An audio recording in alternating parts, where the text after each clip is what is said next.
Bonsoir Isabelle. Bonsoir. On va parler d'amour pour commencer avec la comédienne et humoriste Sophie Forte. Oui, Sophie Forte, vous savez, on la connaît depuis assez longtemps puisqu'on l'avait découverte dans La Classe, on l'avait vue dans Froufrou, on l'a vue chez Michel Drucker à la télévision, on l'a vue aussi au cinéma, au théâtre. Et voici qu'elle nous revient au théâtre avec une histoire d'amour ou plutôt de chagrin d'amour, et je pense que ça va parler à pas mal de monde.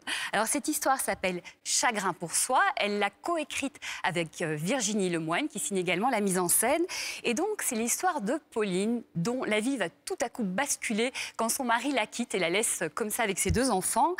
Et là commence pour elle une longue histoire de concubinage, non pas avec un autre homme, mais avec son chagrin. Et c'est ça qui est génial dans cette histoire, c'est que le chagrin est incarné par un personnage dont elle va avoir beaucoup de mal à se débarrasser. Regardez. Il revient! J'arrive! Je me présente. Je suis votre chagrin. Alors, voici mon CV. Mon domaine de compétence, c'est les artistes. Les fleurs du mal. C'est moi. Va, je ne te hais point. Tu sais, ce voyage dont tu as rêvé pendant des années et qu'on devait faire cet été en Antarctique. On va y aller ensemble. Elle et moi.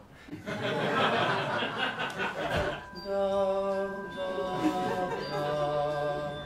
Personne ne rêve de ton corps. Ta petite fille est jolie, maintenant toute flétrie. Une pièce drôle, sympa et au final pleine d'espoir, Chagrin pour soi, avec Sophie Forte, Pierre-Jean Scherer et Tchavdar Penchev. C'est au théâtre La Bruyère à Paris. Un des ballets les plus célèbres au monde, le Lac des Cygnes, en tournée dans toute la France. Oui, sur la sublime musique de Tchaïkovski, évidemment. Alors là, il est interprété par le Saint-Pétersbourg Ballet Théâtre, une des plus grandes troupes de Russie. Alors, on connaît tous le Lac des Cygnes, en tout cas de nom, mais finalement, c'est l'histoire de quoi? Eh bien, merci de m'avoir posé cette question, Julien. C'est une très bonne question. Eh bien, c'est l'histoire d'un prince qui tombe amoureux d'une princesse. Sauf que cette princesse, eh bien, elle a subi un sort, celui de devenir un cygne la journée. Et pour contrecarrer ce sort, il faut qu'elle vive une histoire d'amour absolue. Donc, les deux se promettent l'amour, la fidélité et tout le kit love-love qui va avec. Sauf que, évidemment, le méchant sorcier qui a justement jeté ce sort ne voit pas les choses de cet œil-là et a décidé, évidemment, de faire tout pour que ça ne marche pas pour eux. La suite, eh bien, il faut la voir sur scène avec, évidemment, toute la magie du ballet. Et en attendant, voici quelques images.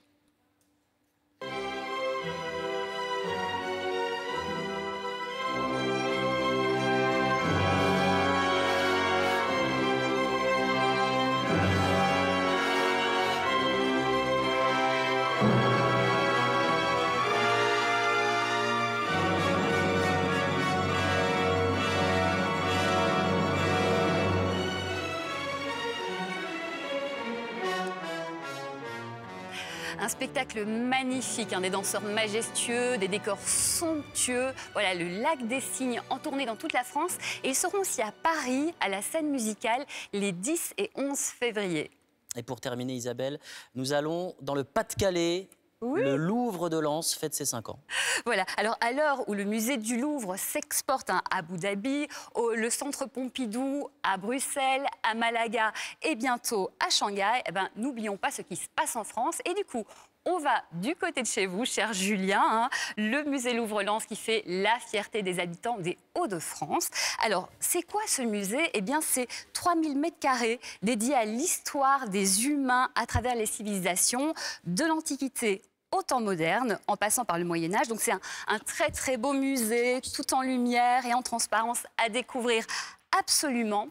Et pour en savoir plus, même de chez vous, je vous signale la sortie du livre « Tout le Louvre-Lens » aux éditions Beaux-Arts, qui non seulement raconte la démarche, mais aussi vous explique en détail une centaine d'œuvres. Donc c'est toujours super intéressant. Voilà, comme quoi il se passe de très très belles choses partout en France. Et partout en France, et c'est bien de le dire. Voilà. Merci beaucoup Isabelle.